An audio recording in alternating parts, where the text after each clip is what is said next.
I'm schwitzing here. It's hot. What? The air's on? Oh, hi. It's Doug from DougCooks.net. Today we're going to be doing everybody's favorite, pizza. So stick around. You too, stick around.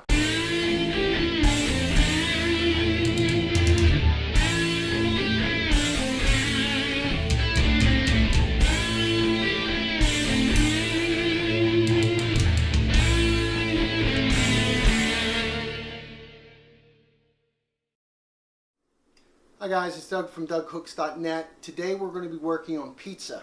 I'm going to show you how to make a 72-hour cold fermented dough, which is a great vehicle for your pizza.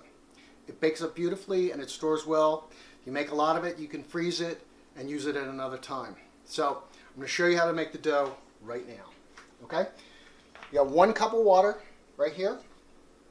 We're going to take a teaspoon of salt. We're going to mix that in. You want to make sure that the salt is melted, completely dissolved before you add your yeast. Okay? If the salt comes in contact with the yeast in its dry form, it can kill the yeast and your pizza won't rise. Okay? So now we're going to add a teaspoon of our yeast, and we're going to mix that in with a whisk. Okay? We're going to add a little bit of our flour at a time, and we're going to create a batter. It's going to be similar to a pancake batter. Now, at this point, in this stage of the game, we're going to add our olive oil. About a teaspoon. Okay? Just add that, and we're going to mix this. Now, in doing this, the way I'm doing it with a whisk, it's similar to a dough hook if you are using a mixer. I just like it because it texturally, it turns out really, really nice. Okay? So I'm going to mix this, and shortly, as you can see, it's turning into a batter here. Now what I'm going to do, I'm going to get my spatula, and I'm going to continue to mix. Okay, this is going to create your gluten, which in essence holds your pizza together. Okay, that creates your pull and the chew to your pizza pie. Okay, as you can see, it's coming together nicely. All right, there you go. Add a little bit. Oh, things flying all over the place in here. Living on the edge. Okay. So I'm going to continue to mix. Now, making pizza is, for me, a very zen-like thing. I love it. You get your hands into it, and listen, dough flies all over the place. And yes, Jane, I will clean up. All right. So, as you can see, it's coming together rather nicely. I'm going to scrape the sides. Get the dough off of the spatula. Keep adding your flour slowly. All right, we're almost there where we're going to start kneading our dough. Now at this stage, as you can see, where everything is almost incorporated, this is where I start using my hands. Like that. Get the best tool that you have. I'm just going to press it into the remainder of the flour, incorporate that into the dough. All right, there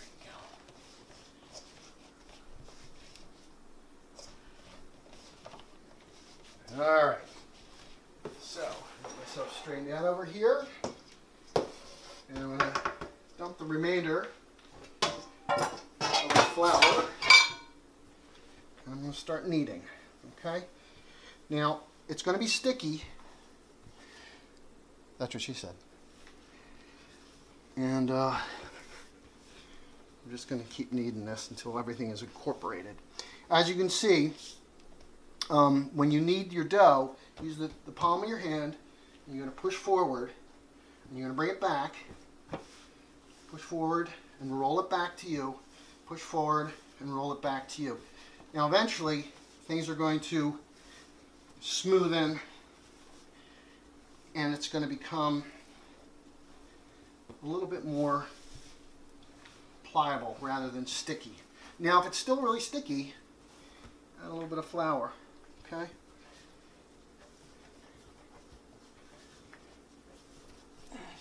With that, we're almost there.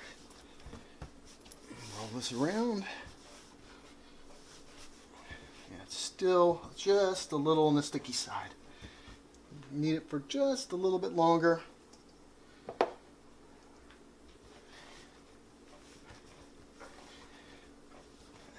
And with that, we're going to let it rest. Okay? Now, I'm of the school of handling your dough as little as possible. Okay? At this point, it's done. Okay? So, what we will do is we will let this sit in a bowl for 24 hours. You're going to oil it up, a little bit of extra virgin olive oil. You're going to put it in a bowl. It's going to sit on your counter for about 24 hours. This is fermentation, okay? You're going to smell the alcohol coming off of that. This is what gives your dough its flavor and its pull and its chew. Basket. So, at this point, after 24 hours, you're going to take it out of your bowl. Just like that. Use the hands that God gave you. Okay? Put this aside. A little flour down. Okay? Out on the counter. Okay? What we're going to do, for demonstration purposes only, as you can see, this stuff is wet and it's sticky. But that's good. Okay, so we're going to divide this into our portions, and we're going to put it in the fridge. Now, of course, I'm doing this quickly, okay, just for the sake of what I'm doing here, okay? Now, that's going to sit portioned in your fridge for 48 hours. So you got it out on your counter for 24, portion it up, put it in the fridge for 48 hours for a total of 72 hours.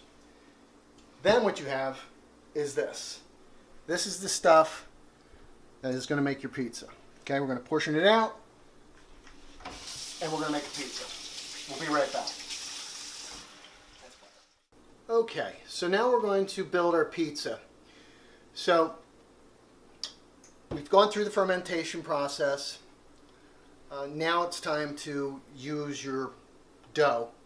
And what I have here is fermented for 72 hours and it's ready to go. So what I've done is I've laid some flour down here, and you want to be somewhat gentle with the dough because you spend all this time with it.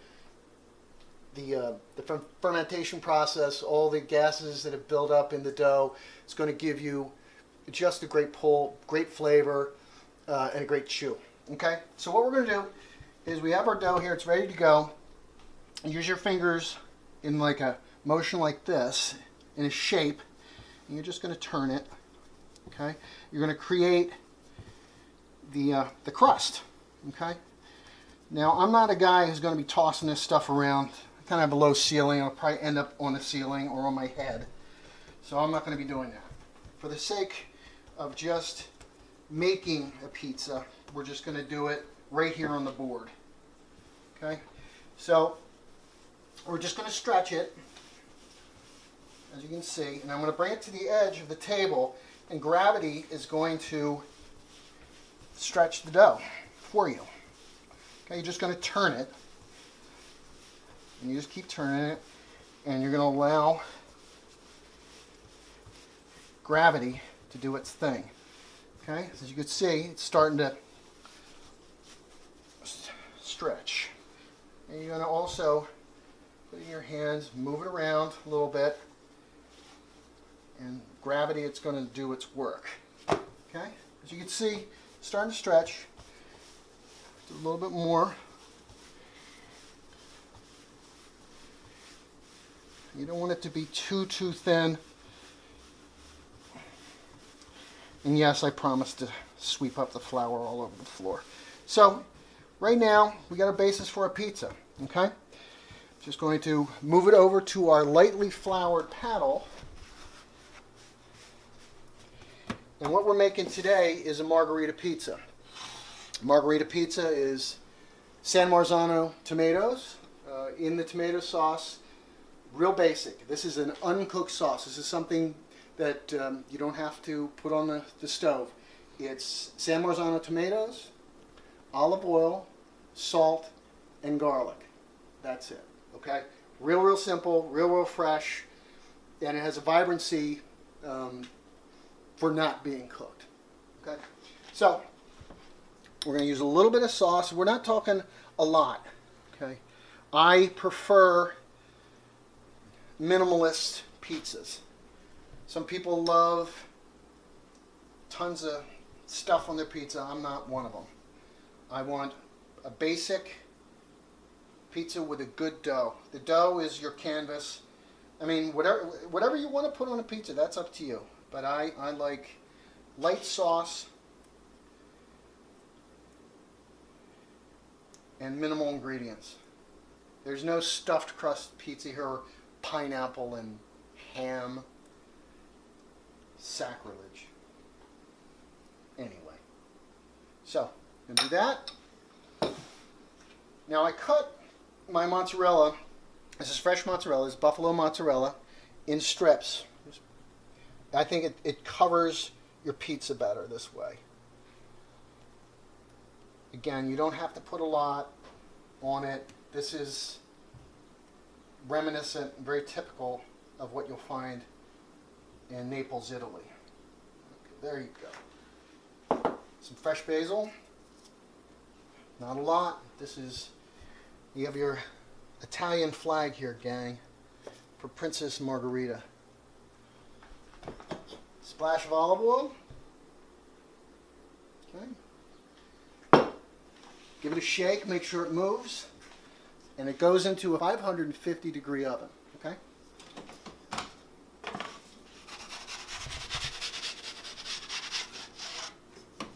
And it goes. That will bake 5 to 7 minutes. Okay?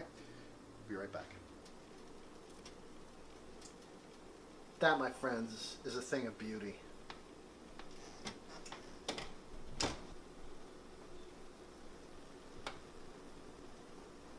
Hello, my friend. Okay, guys, what I've done, the oven is at 550 degrees. About 5 minutes or so, I had it on bake. The last couple minutes, I turned it on broil, and we're just about done. That way, you get nice color on the top of the pizza. Okay, so it looks like we are done.